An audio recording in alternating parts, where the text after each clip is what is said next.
کبھی کبھی انسان کو خارش ہو جاتی ہے، تو آج میں آپ کو خارش کے لیے وظیفہ بتاتا ہوں۔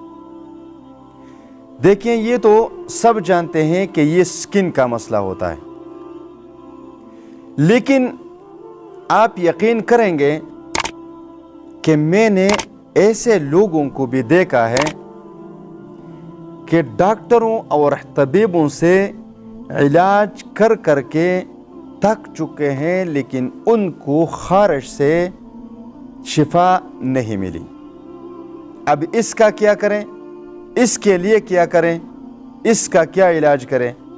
آج میں وہ وظیفہ بتانے لگا ہوں، اور اس کے ساتھ ایک اور وظیفہ بتانے لگا ہوں، اور وہ یہ کہ کچھ لوگ رات کو سو جاتے ہیں، لیکن سونے کے بعد صبح دیر سے اٹھتے ہیں کیونکہ ان کی آنکھیں وقت پر نہیں کھلتی۔ تو بہت سارے لوگ ایسے ہیں کہ ضروری کام بھی ان کی نیند سے بیداری میں دیر ہونے کی وجہ سے خراب ہو چکے ہیں۔ بہت سارے لوگ ایسے ہیں۔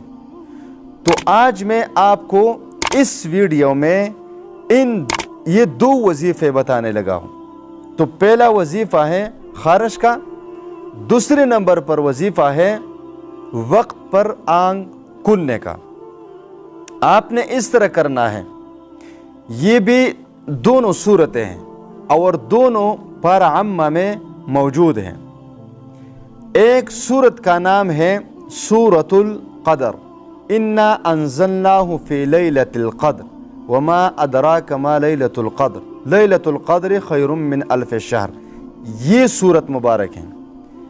جس شخص کو خارش ہو گئی ہے تو اس کو چاہیے کہ کوئی یا خود اس صورت کو پڑھے اور اپنے اوپر دم کرے، اور اس کے ساتھ میں ایک اور اضافہ کر دوں، اس پر سرسوں کا تیل دم کریں اور پھر اس تیل سے مسلسل مالش کرتا رہیں۔